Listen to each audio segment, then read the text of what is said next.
এর লেগে হালকা রূপে জাবসা একটু গরম দিছে, এরপরও তাপমাত্রাটা কি একটু নিয়ন্ত্রণও থাকলো হইলে বাড়ছে কেরে, এটা আপনারা মুরব্বীরা যারা আছেন তারা বুঝবেন না, যুবক ফুলাফাইন যেটি আছে এটি বুঝবো।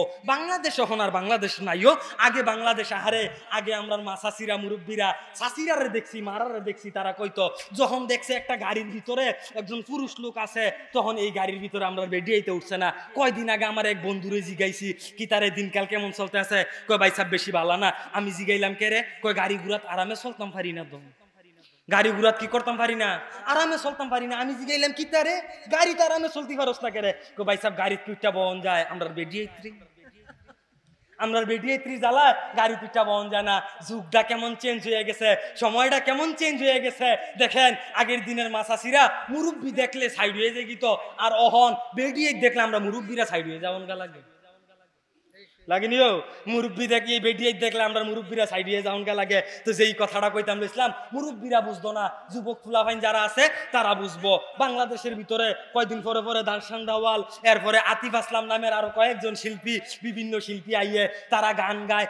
এই গানের ভিতরে আমরা বেডিয়াইত্রি যায়, আমরা ফুরি ফাইন্ডি যায়ও গিয়া যদি মোটামুটি দাঁড়াই থাকতো তো তো সাল লইলে ইতান্ডি দাঁড়ায় না, ইতান্ডি জাতা ফিন্দা যায়, এডি তো মাইকে কোন যেত না, এডি এই কথা মাইকে কোন যেত না, জাতা ফিন্দা যায়। তো চিন্তা করলাম এইটাও হট, সূর্যের আলোটাও হট, দুই হট মিললা তো গরম বাড়বই, দুই হট মিললে তো গরম বাড়বই। তো আজাব যত বেশি, গুনাহ যত বেশি আমরা করব, আমাদের দিল গুনাহের দিকে যত ঝুঁকবে আজাবও তত বাড়বে, আজাবও কি করবে তত বাড়বে। এজন্য আজাব থেকে বাঁচতে হইলে, আমরা যদি আজাব থেকে বাঁচতে চাই, আমরা যদি রহমতের মধ্যে থাকতে চাই, তাহলে আল্লাহ সুবহানাহু ওয়া তাআলার কি করতে হবে, ইবাদত বন্দেগী করতে হবে। আল্লাহর ইবাদত ছাড়া কোশ্চিনকালও কি করা যাবে না, পার পাওয়া যাবে না।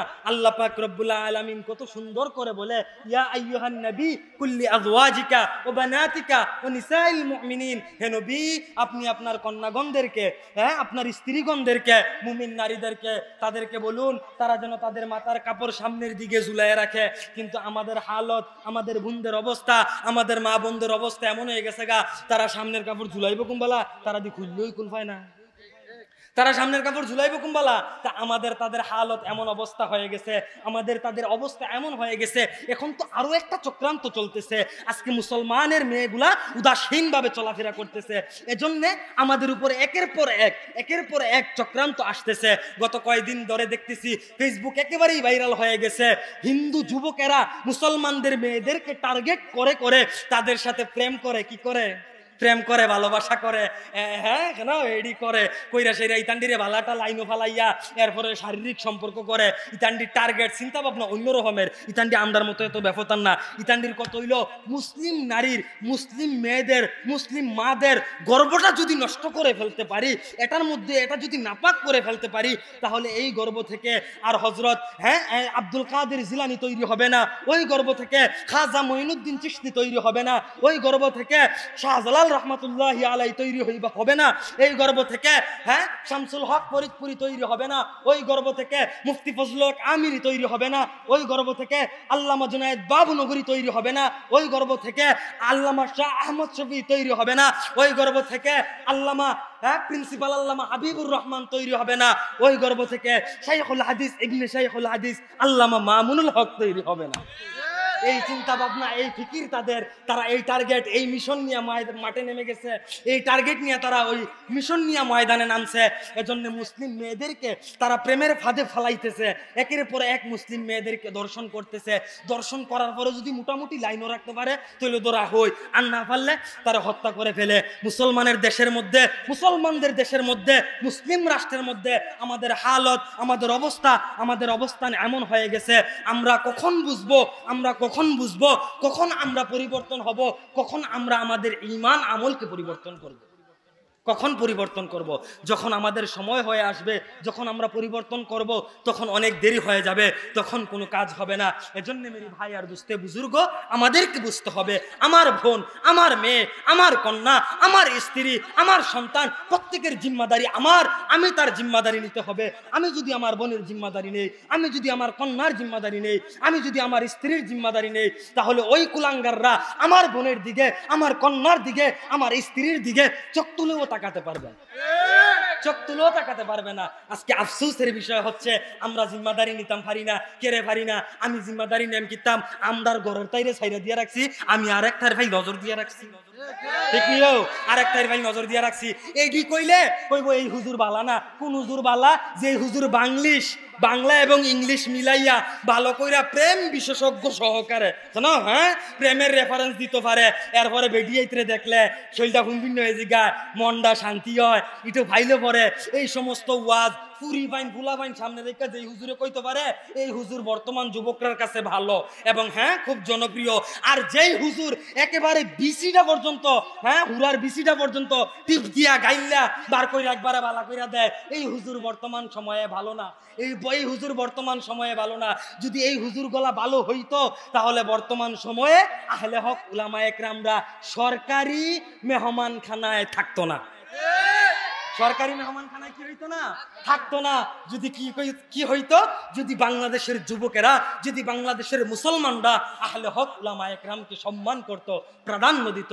আফসোস আজকে আমরা যে লাইরা সাইরা চলতে আছে এডিরে বড় বড় শায়েক বানাই লইতে আছি, রাহুল মাহুলও তো কত আইয়ে কেন এডি বাতিল চলতে আছে। তো যাই হোক, যেই বিষয়বস্তু আমার না ওই দিকে আমি যাইবারও চাই না। শুধু এতটুকু বলতে চাই, আমার বোন, আমার স্ত্রী, আমার কন্যা, তাদের জিম্মাদারি কে নিতে হবে? আমাকেই নিতে হবে। যদি আমি জিম্মাদারি নেই তাহলে ওই কুলাঙ্গাররা আমাদের বোনদের দিকে চোখ তুলে তাকাইতে পারবে না। আমি যদি পর্দার আদেশ করি, আমি যদি পর্দার হুকুম করি, আমি যদি পর্দার কথা বলি, তাহলে আমার বোনদের দিকে চোখ তুলে তাকাতে পারবে না, চোখ তুলে তাকাতে পারবে না। আজকে আফসোসের বিষয় হচ্ছে, দুঃখ পরিতাপের বিষয় হচ্ছে, তারা কয়েকটা মিশন নিয়ে কাজ করতেছে। দেখেন, আমরা মুসলমানের ফুতাই খানো, আমরা রয়েছে হগলতান নগদ খানো, আমরা নগদ না হইলে ভাল লাগে না, আমরা সুদো টিয়া লাগাই নগদ, হ্যাঁ লাভের লেগা, আমরা সুদো টিয়া লাগাই নগদ লাভের লেগা, আমরা হগলতান নগদ। কিন্তু ইহুদি, খ্রিস্টান, বৌদ্ধ, নাসারা তারা নগদের চিন্তা করে না, তারা যখন তখন লাভের চিন্তা করে না, তার চিন্তাধারা হইছে অন্যরকম। তার কথা হইল কাজ শুরু করা মহন, এটার রিঅ্যাকশন হইবে 100 বছর পরে। এটা রিঅ্যাকশন হইবে কয় বছর পরে? 100 বছর পরে। যেমন মনে করেন তারা পর্নোগ্রাফি নাম শুনেন নাই? যুবকরা বুঝতে পারবে। পর্নোগ্রাফিটা আজ থেকে প্রায় 40 বছর 50 বছর আগে এই ভাইরাসটা তারা বিশ্বের মধ্যে ছড়াই দিছে। তারা চিন্তা করলো পর্নোগ্রাফি এমন একটা জিনিস, এইটার মধ্যে যদি কোনো যুবক আসক্ত হয়, এটার মধ্যে যদি কোনো মানুষ আসক্ত হয়, তাহলে এক পর্যায়ে সে এটা দেখতে দেখতে জিনাহের দিকে লিপ্ত হবে, জিনাহের দিকে লিপ্ত হবে, জিনাহের দিকে লিপ্ত হবে। এক পর্যায়ে তার আর মেয়েদের দিকে আকর্ষণ থাকবে না, তখন সে উভয় কামিতায় চলে যাবে। উভয় কামিতা করতে করতে ওইটার প্রতিও তার আকর্ষণ থাকবে না, তখন সে সমকামিতায় চলে যাবে। দেখেন, ওই পর্নোগ্রাফিগুলা ইউরোপীয় কান্ট্রি থেকে বেশি বর্তমানে মুসলিম বিশ্বের মধ্যে চলতেছে। কেন চালাইতেছে, কেন চলতেছে? এটা ইউরোপীয় ইউনিয়নের ইহুদি খ্রিস্টানদের একটা চাল। তারা সিস্টেমে ছেড়ে দিয়েছে, মাঠের মধ্যে তারা ছাইরা দিছে, কয় দেখ মুসলমানের পুতাইত্রী দিয়া দিছি, ইতান্ডি যদি মোটামুটি আসক্ত করে লাইতাম পারি তো দুই তান্ডি আস্তে আস্তে সমকামিতার মধ্যে লিপ্ত হয়ে যাবো গা। আর সমকামিতার মধ্যে লিপ্ত হওয়ার কারণে কওমে লূত, নবী লূত আলাইহিস সালাতু ওয়াস সালামের কওমকে আল্লাহ পাক রব্বুল আলামিন ধ্বংস করে দিছে। তা আমরাও যদি মোটামুটি এই ক্যাটাগরির মধ্যে যাইতাম পারি, উপায় থাকবো নি? কথা কয় না, উপায় থাকবো নি? উপায় থাকতো না। তো ইতান্ডির চিন্তাধারা হয়েছে এইটা। এখন যেই চিন্তাধারা করছে এইটা তো একটু আগেই কইলাম যে কি শুরু করছে ইতান্ডি, মুসলমানদের মেয়েদেরকে টার্গেট করতেছে, একের পর এক টার্গেট করতেছে, একের পর এক টার্গেট করতেছে, টার্গেট করে করে মুসলমান মেয়েদেরকে নষ্ট করতেছে, তাদের গর্ব নষ্ট করে দিচ্ছে। চিন্তা করতেছে যদি মোটামুটি নষ্ট করে লাইতাম পারি তো ওই দোকাম হয়ে গেল গা।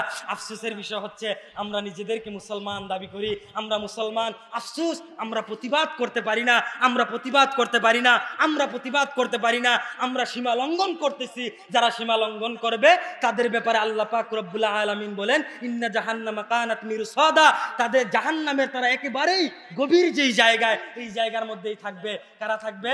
যারা সীমা লঙ্ঘন করবে তারা জাহান্নামের একেবারে গভীর স্তনেই থাকবে। তারা জাহান্নামের কোথায় থাকবে? একেবারে গভীর স্তনেই থাকবে। এজন্য মেরি ভাই আর দোস্ত বুজুর্গ, আমার জিন্দেগি আমাকেই পরিবর্তন করতে হবে, আমার বুঝ আমাকেই বুঝতে হবে। দেখেন একের পর এক ষড়যন্ত্র চলতে আছে। আমরা মুসলমানের ফুতাই কই গিয়ে আল্লাহ আমিন করাম, সুন্নতরা রাখরায় ধরাম, ইতান নাই। আমরা তারা যায় 700 কোটি টিয়া দিয়া আলফনা আর কল্পনা তো জানিও 700 কোটি টাকা খরচ কইরা আলপনা আর কল্পনা আঁকতে যায়। এরপরে চিফ হিট অফিসার কেন গরমের মাঝে একজন অফিসারও নিযুক্ত হয়েছে বাংলাদেশের মধ্যে, যেই দেশের মানুষ খাবার খাইতে পায় না, যেই দেশের মানুষ চলতে পারে না। এখন কইবেন হুজুর এটা কি সরকারে করছে? না, সরকার করে নাই, যেই কোনো সংস্থা করছে। যেই সংস্থা করছে, যেই কোম্পানি করছে, ওই কোম্পানি বাংলাদেশের মধ্যে বিজনেস করতেছে। আর বাংলাদেশের মধ্যে বিজনেস করার মানে আমাদের টাকা নিতেছে। যারা আমাদের টাকা নিয়ে বিজনেস করবে তারা বাজে পথে টাকা খরচ করবে। আমরা এই কোম্পানির সাথে থাকতে পারি না। মুসলমান ওই কোম্পানির সাথে কি করতে পারে না? থাকতে পারে না। আজকে 700 কোটি টাকা দিয়া আলপনা কল্পনা তৈরি কইরা তারা এই গিনিস বুকে